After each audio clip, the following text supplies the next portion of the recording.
Bonjour tout le monde. On va commencer tranquillement pas vite. Moi, je vais commencer par me présenter. En fait, moi, c'est Marc Lapointe. Je suis agent de programme à la Fondation canadienne pour l'innovation. Puis, je vais vous parler aujourd'hui, bien entendu, des comités d'experts. Comme vous l'avez remarqué là, en vous joignant au meeting, toute la discussion va être enregistrée. Puis, on va aussi faire suivre le lien à tout le monde par la suite. Donc, si vous voulez là, un petit rappel sur ce qu'on a discuté, vous aurez accès à ces informations-là. Aussi, si vous avez des questions durant la présentation, n'hésitez surtout pas à les poser directement dans la section questions et réponses là, que vous voyez en haut de votre Teams.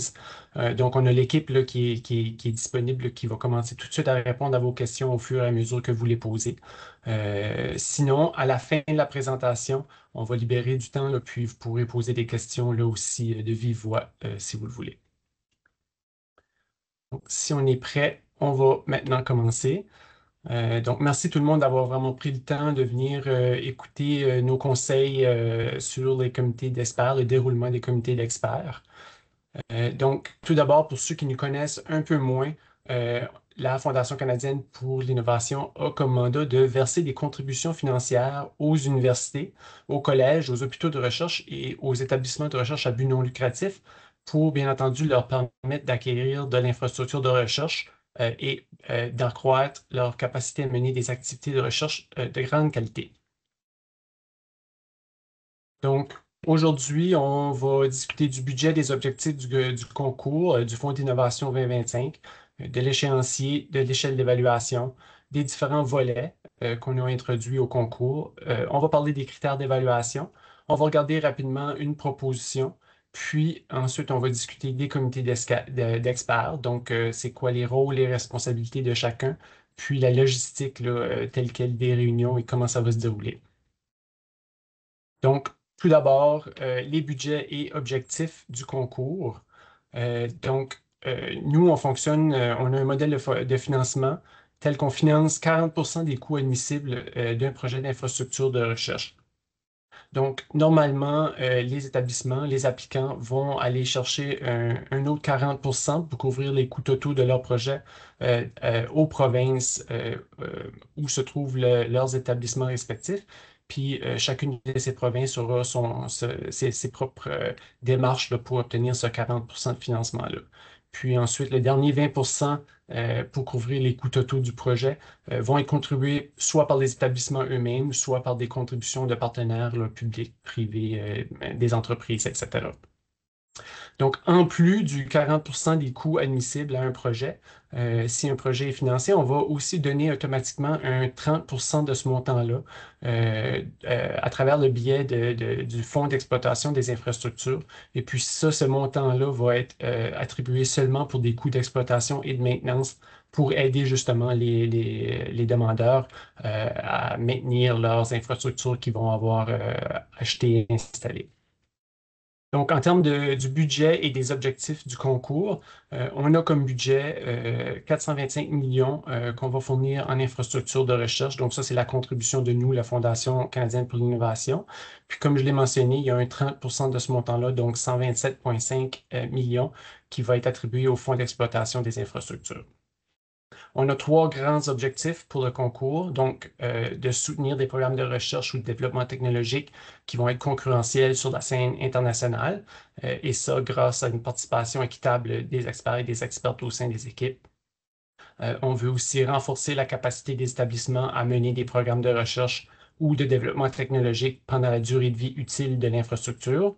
Puis finalement, on veut générer des retombées pour la population canadienne. Donc, on a reçu 334 propositions au total pour un montant demandé à la FCI d'une valeur de 1,4 milliard, ce qui représente, là, comme je le mentionnais, environ 3,7 milliards en coûts totaux. Puis ces propositions-là nous proviennent de 70 établissements à travers le pays. Donc, comme vous pouvez le voir, la plupart des propositions nous ont été soumises par les deux plus grandes provinces, donc l'Ontario et le Québec, avec plus d'une centaine de propositions chacune. Ensuite, avec 97 propositions, l'Ouest canadien et les territoires. Et puis finalement, pour arrondir le tout, 18 propositions des provinces atlantiques. Donc, Pour ce qui est de l'échéancier du concours, donc, on a reçu les propositions il y a 2 semaines, le 4 février. Depuis ce temps-là, nous, de notre côté, on s'acharne à faire une revue administrative de chacune des propositions. Donc, on s'assure que toutes les propositions sont complètes, qu'il ne manque aucune information. Puis, on s'assure aussi de l'admissibilité des items qui sont demandés. Puis ça devrait être complété là, très, très bientôt. Par la suite, et puis pour l'étape la plus importante et pour laquelle vous êtes ici, ça sera l'évaluation par les comités d'experts. Donc, on a regroupé les propositions en petits groupes de projets qui sont similaires en termes de domaine de recherche. Puis, on a été chercher des experts dans ces domaines-là pour évaluer les propositions en se basant sur les critères d'évaluation. Donc, on va revenir plus tard dans la discussion là, à propos de ces critères d'évaluation-là. Donc, ces comités vont se dérouler de mars à juillet. Par la suite, nous, l'équipe de l'FCI, allons écrire des rapports pour chacun de ces projets-là par rapport aux évaluations qui ont eu lieu. Puis, on va tout faire suivre à la prochaine étape d'évaluation qui sera les comités d'évaluation multidisciplinaires qui vont se dérouler en septembre. Donc, à ce niveau-là, comme je l'ai mentionné, c'est des comités de gens provenant de toutes les disciplines qui vont regarder des projets de toutes les disciplines, mais qui vont avoir été regroupés selon leur taille ou leur complexité. Donc, ici, les comités multidisciplinaires vont regarder les projets selon les grands objectifs du concours, puis ils vont émettre des recommandations de financement à la suite de ça. Ensuite, la troisième étape du comité d'évaluation, de l'évaluation sera un comité d'évaluation multidisciplinaire spécial. Donc, lui va regarder tous les projets qui sont recommandés pour le financement en vue de soutenir le plus efficacement le mandat de la SCI, voir les projets qui répondent le mieux aux objectifs du concours et aussi voir les projets qui constituent le portefeuille d'investissement en recherche qui sera le plus avantageux pour le Canada. Et donc, ce comité va recommander au conseil d'administration de la FCI des projets pour être financés. Puis les décisions vont être faites et entérinées par le conseil d'administration de la FCI en novembre de cette année. Les établissements vont recevoir des décisions de financement tout de suite après qu'elles aient été décidées, entérinées par le conseil d'administration. Puis les annonces publiques vont être faites là, dans les semaines et ou les mois qui vont suivre. Donc, on va parler maintenant de l'échelle d'évaluation. Donc, on a une échelle numérique de 1 à 4. On va commencer par la cote 4. Donc, si une proposition satisfait clairement à tous les éléments de la norme du critère d'évaluation et de ses sous-critères, aucune faiblesse n'a été identifiée, on peut facilement attribuer une cote de 4 à tout critère d'évaluation.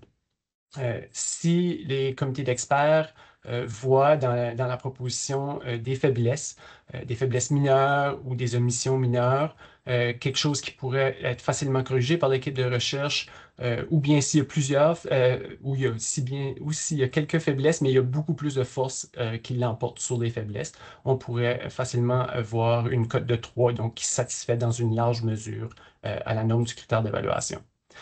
Pour les cotes de 1 et 2, c'est là qu'on va commencer à avoir des faiblesses majeures ou est-ce que les faiblesses mineures vont l'emporter par-dessus les forces ou dans le cas d'une cote de 1, ne satisfait pas du tout à la norme du critère d'évaluation ou ce que les informations qui sont fournies dans la proposition sont insuffisantes ou ne répondent pas du tout à tous les éléments de la norme. Pour ce qui est de la cote 4+, donc c'est comme la cote 4, une proposition qui satisfait clairement tous les éléments de la norme du critère d'évaluation et de ses sous-critères. Mais en plus de ça, la proposition va présenter des qualités ou des forces qui dépassent les attentes de qu'est-ce qu'on pourrait imaginer pour un projet de cette envergure ou dans ce domaine. Donc, il nous faut vraiment un facteur wow, puis il nous faut identifier ce facteur-là puis l'écrire dans le rapport pour justifier la cote de 4+. On a aussi un seuil cumulatif minimal. Donc, seules les propositions qui vont avoir atteint ce seuil minimal par rapport aux 5 critères d'évaluation vont être capables de passer à l'étape suivante, donc de passer à l'étape des comités d'évaluation multidisciplinaire. Donc, si une seule des cotes se situe au niveau 1 ou 2, donc avec des faiblesses majeures, cette proposition-là ne pourra pas passer au comité d'évaluation multidisciplinaire. Si la proposition sur les 5 critères d'évaluation a 3 cotes ou plus, qui sont situées à 3, donc avec des faiblesses mineures, là non plus, elle ne pourra pas passer à la prochaine étape. Donc, comme je l'ai mentionné tantôt, j'ai peut-être oublié de le mentionner, mais on a un budget de 425 millions de dollars, mais on a reçu 3 fois plus de budget demandé pour les propositions. Donc, c'est très normal qu'à chaque étape, là, on vise l'excellence, puis il y a certaines propositions qui ne continuent pas. Pour ce concours ici, on introduit 3 volets. Donc, le premier volet, c'est un volet qui est ouvert à toutes les propositions qui ressortent de toutes les disciplines. Donc, tout projet est invité dans ce volet-là. Pour le volet 2, c'est un volet qui est restreint aux projets dont le principal domaine de recherche est en sciences sociales, en sciences humaines ou en arts. Et puis finalement, le troisième volet, c'est un volet spécifiquement pour les projets qui sont axés pour des plateformes scientifiques. Donc, toute l'infrastructure demandée doit être hébergée et gérée au sein d'une plateforme scientifique. Donc, une des raisons pour l'introduction de ces volets-là, c'est pour être capable de cibler les critères, sous-critères d'évaluation pour faciliter l'évaluation de ces différents types de projets. Puis, je vais y revenir tantôt quand on va discuter des critères d'évaluation. Donc, justement, les critères d'évaluation, on a 5 critères d'évaluation qui peuvent être distribués à travers les 3 grands objectifs du concours. Donc, le premier critère, la recherche ou le développement technologique, a comme norme que les activités proposées vont être novatrices, réalisables, concurrentielles sur la scène internationale. Donc ici, les propositions qui sont soumises à tous les volets doivent décrire quels sont les aspects novateurs, quel est le potentiel de percée des activités de recherche proposées dans un contexte national et international. Comment les propositions doivent aussi décrire comment les principes d'équité, diversité et d'inclusion vont avoir été pris en compte dans la conception des activités proposées. Il y a des considérations qui sont uniques aux différents volets. Dans les volets 1 et 2, on va avoir demandé spécifiquement aux applicants de nous donner les détails des programmes de recherche ou de développement technologique, puis de nous avoir décrit c'est quoi l'approche, la méthodologie, ainsi que les principaux défis et la manière dont l'équipe planifie surmonter ces principaux défis. Tandis que pour le troisième volet, on va avoir demandé aux équipes de nous décrire un sommaire des types de projets que l'infrastructure pourrait permettre de réaliser, vu que c'est une plateforme scientifique qui pourrait être ouverte à plusieurs différents types de projets ou à différents groupes de recherche, et ensuite de nous expliquer 1, 2 ou 3 exemples plus spécifiques de ce genre de projet. On a aussi demandé là, dans le volet 3 de nous détailler c'est quoi le réseau d'utilisateurs, de collaborateurs qui proviennent des établissements, soit des établissements demandeurs ou des établissements partenaires, ou des gens ou des utilisateurs qui pourraient provenir de la communauté ou des secteurs publics et privés. Donc, on a ici, puis ça, on l'a indiqué, là, c'est des exemples qui proviennent directement des lignes directrices au comité d'experts. Donc, vous pourrez vous y référer quand vous allez faire votre évaluation. Mais on a donné des exemples dans la planification, la conception des activités de recherche, dans la collecte et l'analyse des données, des choses qui pourraient être importantes à tenir compte lorsqu'on fait l'évaluation. Le deuxième critère, c'est le critère de l'équipe. Donc, la norme ici, c'est que l'équipe possède toute l'expérience et l'expertise nécessaires pour mener ou appuyer les activités proposées. Puis ça, l'équipe, elle le fera dans un environnement qui est inclusif et surtout équitable. Donc, pour toutes les propositions dans tous les volets, on a demandé de nous expliquer l'expertise requise pour mener à bien puis appuyer les activités de recherche qui sont proposées et utiliser l'infrastructure demandée. On a demandé de décrire l'expérience et les réalisations des membres de l'équipe en tenant compte, bien entendu, du stade de leur carrière et de leur rôle dans l'équipe. On veut aussi qu'il soit décrit les mesures qui ont été prises pour permettre aux personnes issues de groupes sous-représentés ou aux chercheurs ou chercheuses en début de carrière de participer pleinement aux activités proposées. Puis, quelles mesures ont été prises pour fournir un environnement de travail qui est équitable, inclusif et accessible. Donc, en termes de réalisation et retombées qui peuvent être prises là, en compte là, dans l'évaluation des membres de l'équipe, on veut s'attarder sur des données qui sont quantitatives, mais aussi qualitatives. Donc, on sait souvent que c'est facile de se référer au nombre de publications puis au facteur H là, d'un chercheur X, mais puis on a demandé aux équipes là, de décrire plus d'exemples de réalisation puis retombées qui pourraient être applicables. Donc, la publication d'articles, c'est très important, mais l'impact de ces publications-là, des présentations, des diffusions dans des articles, la production ou l'organisation, en fait, d'expositions, d'événements publics, puis la formation de personnel hautement qualifié, c'est tous des exemples qui pourraient être tenus en compte dans l'évaluation de ce critère d'évaluation-là. Donc, ça, c'est des exemples parmi tant d'autres. Et puis, vous pourrez avoir accès dans les lignes directrices là, comme aide-mémoire quand vous ferez votre évaluation.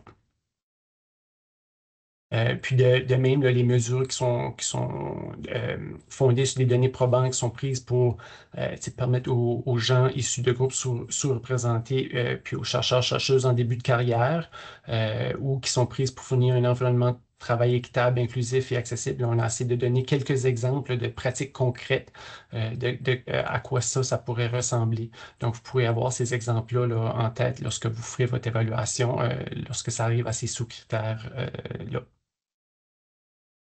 Ensuite, le troisième critère d'évaluation, c'est le critère infrastructure. Donc ici, la norme, c'est que l'infrastructure demandée est nécessaire et appropriée pour mener à bien ou appuyer les activités de recherche qui sont proposées dans la demande. Les propositions soumises à tous les volets doivent décrire chaque article demandé, bien entendu, et son besoin en lien avec le projet. Pour ce qui est des volets 1 et 2, on a demandé de spécifier en quoi l'infrastructure demandée est complémentaire à l'infrastructure qui est déjà existante dans l'établissement ou dans les établissements partenaires. Au niveau du volet 3, on leur a demandé plus spécifiquement en quoi l'infrastructure va s'intégrer à l'infrastructure existante dans la plateforme scientifique et comment elle s'inscrit dans la mission de la plateforme scientifique. Puis aussi, le volet 3, c'est le seul volet qui pouvait demander dans les coûts du budget des coûts de personnel pour opérer, maintenir et faire la gestion de l'infrastructure, vu que c'est une plateforme scientifique. Donc, si l'équipe a demandé dans le budget des coûts en salaire, on a demandé d'expliquer ou d'écrire le rôle que chaque personne aura dans justement l'exploitation, la maintenance et la gestion de la plateforme.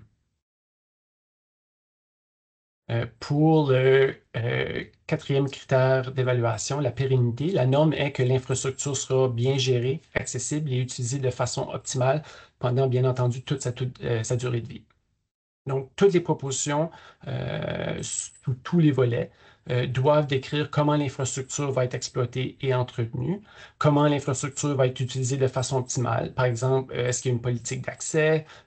Quels sont les niveaux d'utilisation prévus de l'infrastructure? Est-ce qu'il y a un plan de maximisation de l'utilisation, etc.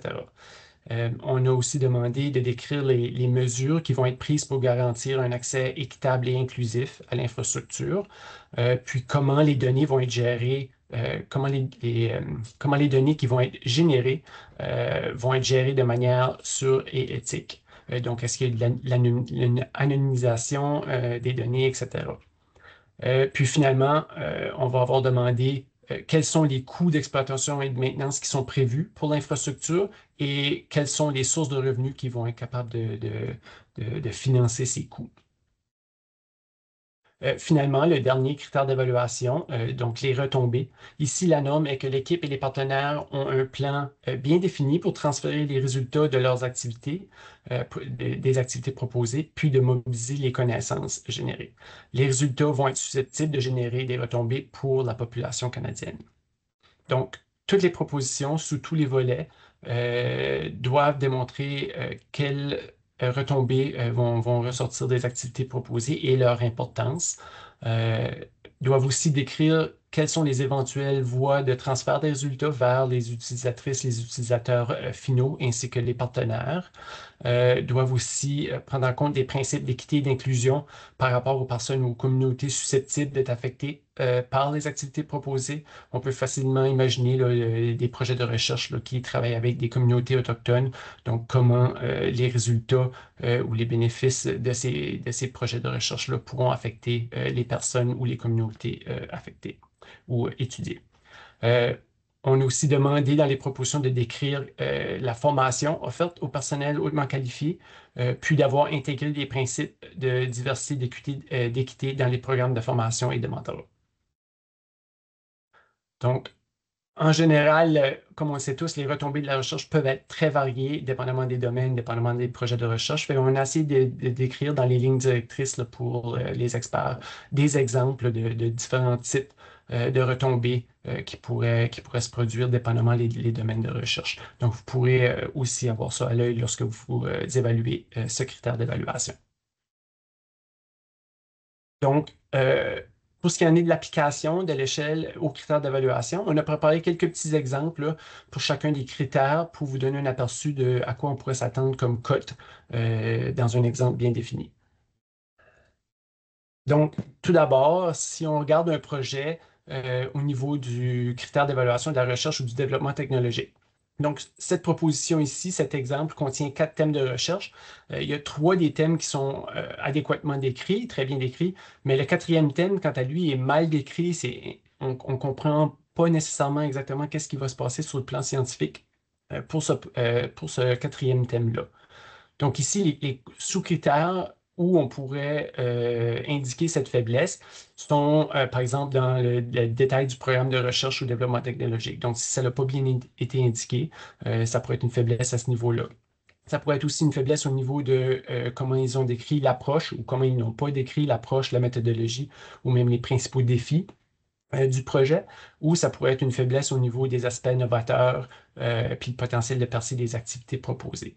Donc, dans tous les cas, dépendamment où le comité décide de placer cette faiblesse-là, pour ce critère d'évaluation, on s'attendrait à une cote maximale de 3. Donc, il y a au moins des faiblesses mineures.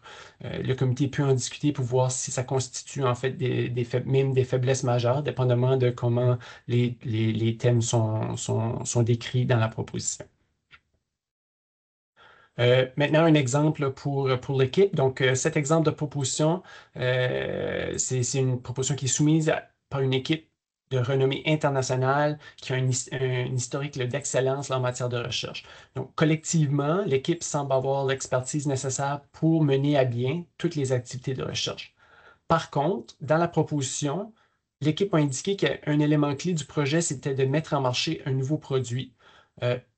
Puis les membres du comité d'évaluation, du comité d'experts, ont remarqué qu'aucun membre de l'équipe a cette expérience ou cette expertise-là pour mettre en marché un nouveau produit. Donc, ici, le sous-critère où on a identifié cette faiblesse, ça serait que l'expertise requise pour mener les activités n'est pas bien justifiée. Puis donc, encore une fois, la cote maximale ici qu'on pourrait s'attendre à voir, ça serait une cote de 3, donc avec des faiblesses mineures. La majorité des aspects des projets de recherche peuvent être menés à terme par l'équipe, mais par contre, il y a un aspect qui n'est pas bien justifié. Un autre exemple, cette fois-ci au niveau de l'infrastructure. Donc, la proposition ici décrit un bon projet de recherche, demande l'équipement qui est nécessaire pour mener à bien les activités. Par contre, dans le budget, on voit que l'équipe a demandé des articles supplémentaires qui ne semblent pas nécessairement pertinents ou nécessaires pour mener toutes les activités de recherche ou même qui sont redondants avec de l'infrastructure qui est existante. Puis là, dans la proposition, il n'y a aucune justification pourquoi euh, on a demandé des besoins de capacité supplémentaires. Donc ici, les sous-critères dont on pourrait attribuer, où on pourrait attribuer cette faiblesse, soit aux sous-critères de chaque article demandé, le besoin, ou en quoi l'infrastructure demandée est complémentaire pour l'infrastructure déjà sur place. Donc encore une fois, ici, on s'attendrait à avoir une cote maximale de 3 parce qu'il y a des faiblesses mineures en termes de comment la proposition a été décrite. Maintenant, un exemple au niveau de la pérennité. Donc, ici, on a une proposition qui inclut un plan détaillé de gestion des infrastructures. On voit des activités là, qui visent à optimiser l'utilisation, quelque chose pour faciliter l'accès à des groupes sous-représentés, puis partager les données en toute sécurité. Mais en plus de ça, l'équipe elle a présenté un plan financier à long terme qui est considéré solide. On voit qu'il y a beaucoup de soutien financier de l'établissement, il y a des partenariats avec l'industrie, on voit même un accès à distance pour l'infrastructure. Donc ici, on a un exemple vraiment de quelque chose auquel on pourrait attribuer une cote de 4+. Donc ça rencontre à tous les critères et sous-critères de la norme. Mais en plus de ça, on a un facteur wow, on a vu que l'équipe avait fait plus que ce qui était nécessaire pour un projet de cette envergure-là ou un projet dans ce domaine-là. Donc, nous, tant qu'on a cet exemple de facteur wow, de quelque chose qu'on peut ajouter au rapport de comité pour justifier la cote, ça va nous faire plaisir de le faire. Finalement, un exemple au niveau des retombées. Donc ici, on a un exemple de proposition qui souligne comment des activités de recherche vont aboutir à la formation de centaines de personnes, de personnel hautement qualifié au cours des 5 prochaines années. Donc, wow, ça c'est excellent. Par contre, il n'y a aucun détail dans la proposition sur comment l'équipe va garantir un accès équitable à tous ces programmes de formation. Donc, ici, le sous-critère où il y a une faiblesse, c'est le sous-critère d'intégration des principes de diversité et d'équité dans les programmes de formation et de mentorat. Donc, la faiblesse, c'est qu'il y a une omission de détails, il n'y a aucune justification ou aucune intégration de ces principes-là dans la proposition. Donc, encore une fois, on a un exemple ici d'une cote maximale de 3 avec des faiblesses mineures parce qu'il manque cette justification-là. Donc, maintenant, on arrive à regarder rapidement, ça ressemble à quoi une proposition. Avant de me lancer dans ça ressemble à quoi une proposition, si vous n'avez pas encore reçu accès à vos propositions, c'est tout à fait normal. Comme je l'ai mentionné, on est toujours en train de finaliser la revue administrative. Donc, au fur et à mesure que la revue administrative se termine, on va donner accès à tout le monde aux propositions de votre comité d'évaluation. Puis on va vous envoyer, bien entendu, le lien pour accéder à tout ça. Donc, ça s'en vient là, dans les prochains jours et ou les prochaines semaines. Euh, Ici, donc, on peut voir une proposition va contenir de l'information concernant le projet, donc le titre, l'établissement, demandeur, les partenaires, etc. Il va y avoir un bref résumé du projet et une liste des membres de l'équipe ainsi que l'établissement auquel ils appartiennent. Mais ensuite, la section dont vous allez probablement passer le plus de temps dessus, ça va être la section critères d'évaluation. Donc ici, ça va être la majorité de la proposition, là. C'est une 25 à 30 pages qui vont décrire. Puis on a demandé aux établissements de décrire dans l'ordre leur justification aux critères d'évaluation. Donc vraiment de la recherche et de développement technologique jusqu'aux retombées. C'est possible que cette section contienne des hyperliens, euh, puis il n'y a pas de problème à ce qu'il y ait des hyperliens, mais on demande ou en fait on n'exige aucunement au comité d'experts de cliquer sur les hyperliens et d'aller lire des documents supplémentaires pour leur évaluation. Donc, tout ce que vous avez besoin dans votre évaluation devrait être contenu dans la proposition. Donc, vous n'êtes pas obligé de cliquer sur les hyperliens et d'aller suivre, d'aller lire d'informations supplémentaires. Tout ce que vous avez besoin devrait être décrit dans la proposition. Euh, Suite aux critères d'évaluation, suite à la section critères d'évaluation, vous aurez les renseignements financiers. Donc, il y a un tableau qui décrit les ressources financières pour l'exploitation et la maintenance, ainsi que les sources de financement qui vont être capables de payer pour ces coûts-là. Euh, Ici, comme je l'ai mentionné au début, nous, on octroie un 30% supplémentaire pour le fonds pour la maintenance et euh, l'exploitation de l'infrastructure. Puis normalement, on va retrouver ça dans les contributions de l'établissement au projet. Vous retrouverez aussi un budget sommaire des articles demandés. Donc, vous allez voir là, qu'il va y avoir une liste là, des coûts des articles demandés. On a suggéré fortement aux établissements là, pour alléger cette partie du document de mettre ensemble des pièces d'infrastructure qui sont similaires. Donc, par exemple, là, vous pourriez facilement voir plateforme de microscopie, 2 millions et voilà. Mais dans la section critères d'évaluation, ils sont supposés avoir justifié qu'est-ce qui comprend leur plateforme de microscopie. Exemple, combien de microscopes sont demandés, quel type de microscope et pourquoi ils sont demandés. Donc, dans le tableau ici, vous verrez plus un sommaire des coûts, mais dans la section critères d'évaluation, vous allez voir vraiment le détail par rapport à chacun de ces items-là. De plus, s'il y a des coûts de construction, de rénovation qui sont demandés, on a demandé aux applicants aussi d'inclure les plans de rénovation ou de construction. Donc là, ici, là, vous n'avez pas besoin de mettre votre chapeau d'architecte ou d'ingénieur civil là, pour regarder les plans, mais c'est important de s'assurer que l'ampleur des plans de construction et rénovation vont avec le projet puis l'infrastructure demandée. Puis à la fin de toutes ces sections-là, vous verrez le CV de tous les demandeurs, de toute l'équipe qui fait partie de la proposition. Donc, un petit résumé, toute l'information pour chacun des critères d'évaluation va majoritairement se retrouver dans la section critères d'évaluation. Mais il est possible qu'il y ait un peu d'informations sur chacun des critères qui soient distribués à d'autres endroits dans la demande. Par exemple, on pense aux critères d'évaluation équipe. Donc, l'équipe va être bien décrite dans la section critères d'évaluation, mais vous aurez aussi la CV pour aller chercher l'information complémentaire. Donc ensuite, on en arrive à discuter des comités d'experts, des rôles et des responsabilités de tous. Donc, avant ou les choses à faire avant de la rencontre de comité d'experts. Puis ici, je vais faire un petit à côté. Pour toutes les demandes d'établissements québécois, le gouvernement du Québec a mandaté le Fonds de recherche du Québec pour coordonner l'évaluation scientifique, donc pour faire des comités d'experts. Ça, c'est fait en collaboration avec nous, la FCI. Donc, les responsables des fonds de recherche du Québec vont communiquer avec les experts qu'ils ont recrutés toutes les informations requises. Donc, les formulaires FCI, les gabarits de rapport préliminaire, l'agenda du comité d'experts, etc. Puis ça va être fait par l'entremise de la plateforme du Fonds de recherche du Québec. Donc, pour les prochaines diapos, les chercheurs là, ou les experts qui vont évaluer des demandes d'établissements québécois puis qui ont été recrutés par les fonds de recherche du Québec, pour vous, là, les prochaines diapos, ça va pas nécessairement s'appliquer.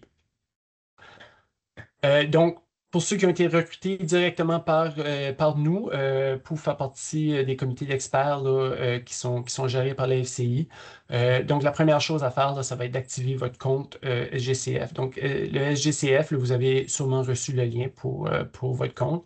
C'est notre plateforme là, on demande aux établissements de soumettre leurs propositions, où on fait la gestion des propositions après qu'ils ont été financées et où vous, les experts, allez être capables de obtenir tous les documents nécessaires pour votre évaluation, puis inscrire vos cotes et vos commentaires préliminaires. Donc, les documents pertinents, bien entendu, c'est les lignes directrices à l'intention des membres des comités d'experts. On a un guide de référence rapide là, qui résume un peu rapidement ces lignes directrices-là. On a aussi un gabarit d'évaluation préliminaire disponible pour vous, puis il va y avoir l'agenda qui va être là pour vous. L'agenda va vraiment décrire dans quel ordre on va regarder chacune des propositions pour un comité d'experts déterminé. Puis, il va aussi indiquer qui sera l'évaluateur principal pour chacune des propositions. Puis ça, je vais y revenir dans quelques minutes. Donc, ce qui est important, c'est de lire les propositions de votre comité, bien entendu, puis surtout de faire une évaluation préliminaire là, de toutes celles qui vous ont été attribuées. Puis ça encore, ça va être mentionné dans l'agenda lesquelles vous ont été attribuées.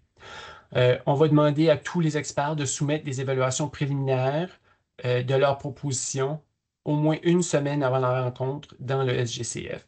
Donc, La raison pourquoi on demande à tous les experts de faire ça, c'est pour un peu nous aider, nous, à l'ECI, avec les présidentes de comité, de gérer le temps de la rencontre. Donc, par exemple, si on a des résultats préliminaires pour un projet où ce que tout le monde est déjà d'accord, avant même qu'on ait commencé la discussion, on pourra passer peut-être un peu moins de temps sur cette proposition-là, mais plutôt s'attarder sur une proposition où il pourrait y avoir des plus grandes divergences d'opinion au niveau des cotes et des commentaires émis. Donc ça va nous permettre là, d'avoir un peu plus de temps de discussion. Puis on va vous envoyer un rappel aussi là, une semaine avant les rencontres de comité pour vous assurer que tout le monde soumette leur code préliminaire avant la rencontre. Donc, pour soumettre les cotes et les commentaires dans le portail, euh, tout d'abord, bien entendu, se connecter, puis ensuite accéder au tableau de bord de l'évaluateur, puis sélectionner votre comité qui est spécifique à vous. Ici, vous allez retrouver tous les documents qui sont importants pour vous, ainsi que, bien entendu, les propositions telles quelles. Donc, chacune des propositions, vous pouvez les télécharger soit une à la fois ou les sélectionner et les télécharger toutes d'un coup. Pour ce qui est de l'évaluation telle quelle, votre évaluation préliminaire, vous cliquez sur l'onglet Évaluation et en cliquant sur le projet que vous voulez évaluer, vous allez être capable, pour chacun des critères d'évaluation, d'y émettre votre code préliminaire ainsi que émettre tous vos commentaires, toutes les forces et les faiblesses que vous avez vues qui vont justifier la cote que vous avez choisie. Puis ça, vous allez faire ça pour chacun des critères d'évaluation. Vous allez sauvegarder, soumettre et vous allez répéter pour les autres projets qui sont attitrés à vous. Alternativement, si vous ne voulez pas soumettre votre évaluation préliminaire à travers la plateforme, vous pouvez télécharger et compléter le modèle du rapport de comité d'experts, inscrire tous vos commentaires, puis vos cotes. Par contre, vous ne pourrez pas télécharger ce document-là dans la plateforme. Vous devrez l'envoyer par courriel au représentant FCI là, qui est assigné à votre comité. Donc, cette personne-là a déjà été en contact avec vous. C'est sûrement la personne qui vous a recruté pour participer au processus. C'est la personne qui va vous envoyer des courriels pour vous rappeler quelle date est votre rencontre, qui va vous indiquer quand les documents sont disponibles dans le portail. Donc, comme je l'ai mentionné un peu plus tôt, tous les documents ne sont peut-être pas accessibles dans le portail présentement vu qu'on est en train de terminer la revue administrative, mais dès que les projets sont prêts à être distribués, on va vous envoyer un courriel pour vous l'indiquer. Puis l'agenda aussi va aussi être téléchargé dans le portail et vous y aurez accès. C'est un exemple du gabarit des comités d'experts. Donc, pour ce qui en est de la logistique des réunions, en général, on estime qu'on va prendre environ 60 minutes par projet. Puis tout ça va se dérouler, bien entendu, dans une rencontre virtuelle à travers Microsoft Teams. Puis c'est le ou la présidente qui va mener la discussion.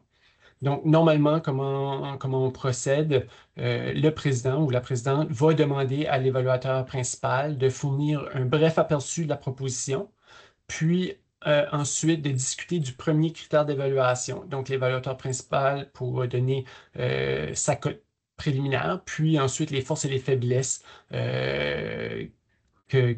elle a pu voir dans la proposition qui justifie cette cote.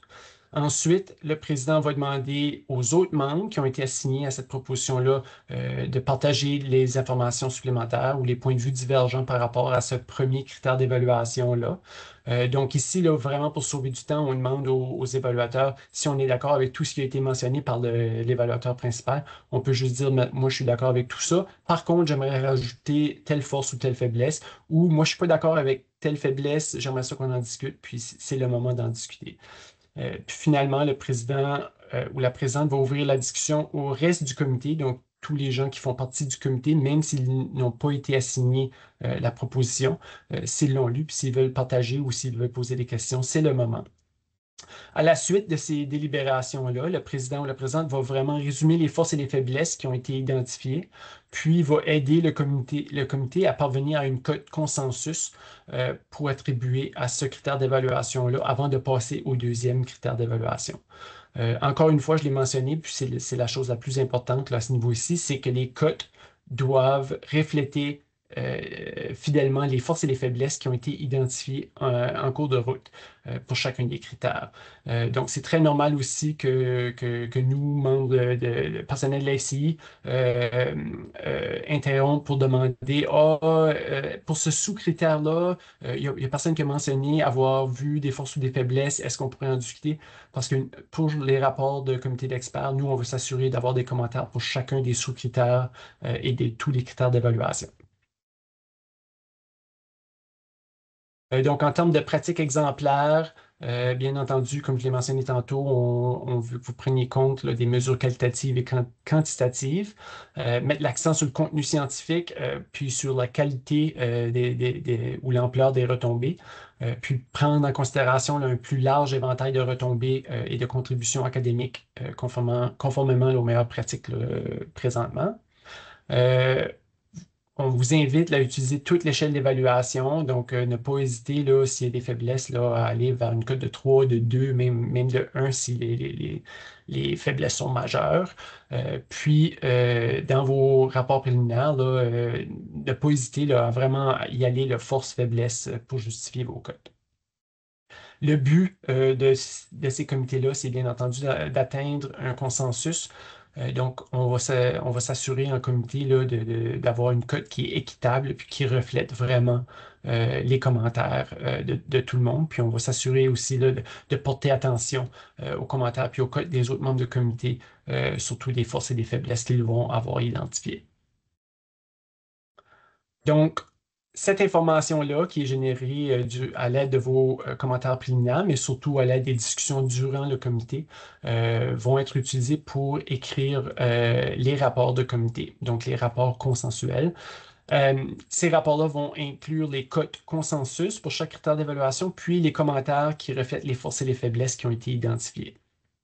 C'est nous, personnel de la FCI, qui allons rédiger les rapports, puis ensuite on va les envoyer pour approbation au président du comité ou au comité entier. C'est ces rapports-là qui vont être partagés au comité d'évaluation multidisciplinaire, donc la prochaine étape d'évaluation, puis ça va les aider à guider leur discussion là, par rapport à l'évaluation quant aux objectifs du programme. À la fin du concours, on va aussi partager les rapports avec les établissements demandeurs. Donc, ces rapports-là vont être étayés selon les critères d'évaluation et les sous-critères, avec les forces et les faiblesses et les cotes consensus. Puis, il va aussi avoir le nom des membres du comité. Par contre, vos cotes préliminaires ou des commentaires spécifiques ne seront pas attribués à un membre du comité en particulier. Les rapports sont écrits pour refléter les discussions du comité en entier. Donc, j'en arrive maintenant à nos politiques de conflit d'intérêts et de confidentialité. Bien entendu, assurez-vous en tout temps d'assurer la confidentialité de tous les documents et de tous les renseignements qui sont contenus dans les propositions. On s'assure là, d'utiliser cette documentation-là seulement qu'aux fins d'évaluation. Lorsqu'ils sont plus requis, les documents, on vous demande de les détruire de façon sécuritaire. On vous demande aussi de ne pas communiquer avec les candidats pour obtenir des renseignements supplémentaires, ni surtout pour divulguer des renseignements qui ont découlé du processus d'évaluation. Donc, les délibérations lors de l'évaluation, lors des évaluations des propositions sont confidentielles. Pour ce qui est de la politique de conflit d'intérêts, je pense qu'on vous a tous demandé là, d'aller vous assurer que vous n'aviez pas de conflit avec les membres des membres de l'équipe de vos propositions que vous devez évaluer.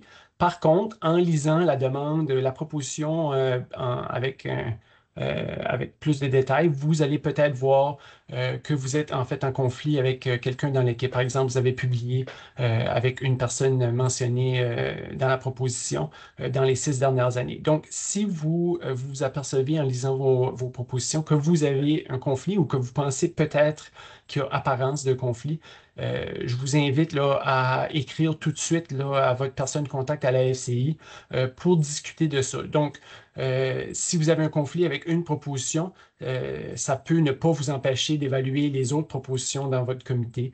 Donc, vous ne seriez pas présent pour l'évaluation de la proposition avec laquelle vous aviez un conflit, mais vous pourriez quand même participer à l'évaluation. Donc, encore une fois, l'importance là, de regarder si vous avez ou si vous pensez avoir un conflit d'intérêt avec quelqu'un décrit dans la proposition.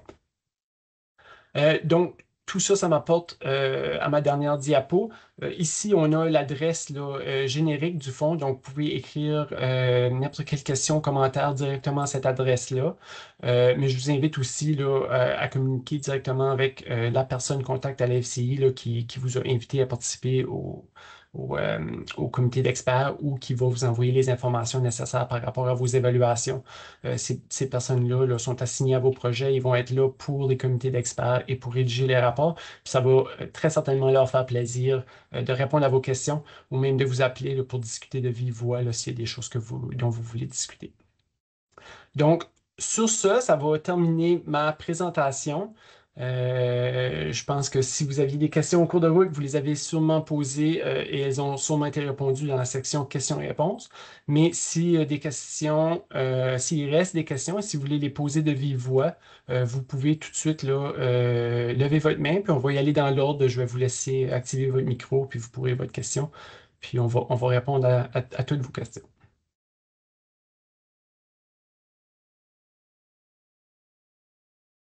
S'il n'y a pas de questions, mais vous pensez à des questions plus tard, vous pouvez facilement nous envoyer un message à cette adresse courriel-là ou à la personne contact à la FCI. Donc, vous pouvez y penser. Puis, comme je l'ai mentionné, la présentation va être enregistrée, puis on va vous envoyer le lien, où la présentation a été enregistrée, puis on va vous envoyer le lien là, pour que vous puissiez y revenir là, quand vous arrivez à vos propositions, à l'évaluation de vos propositions.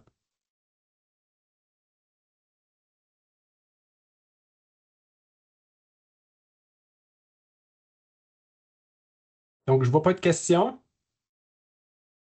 Fait que si on n'y voit pas d'inconvénient, je vais terminer la présentation ici. Je vais vous remercier de votre attention. Puis, encore une fois, si vous avez des questions, n'hésitez surtout pas à nous contacter directement. Oui, Danny, je vais te laisser la parole. Je crois que tu peux maintenant activer ton micro.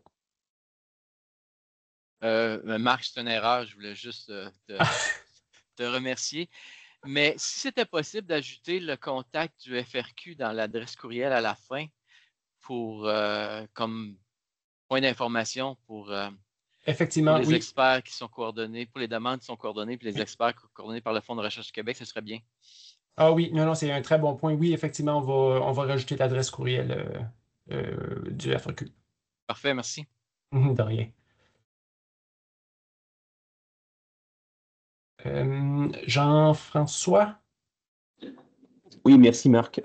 Simple petite question. Devons-nous évaluer l'aspect sécurité de la recherche qui devient un sujet quand même assez chaud ces temps-ci?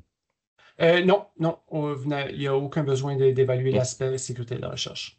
Parfait. Merci beaucoup. De rien.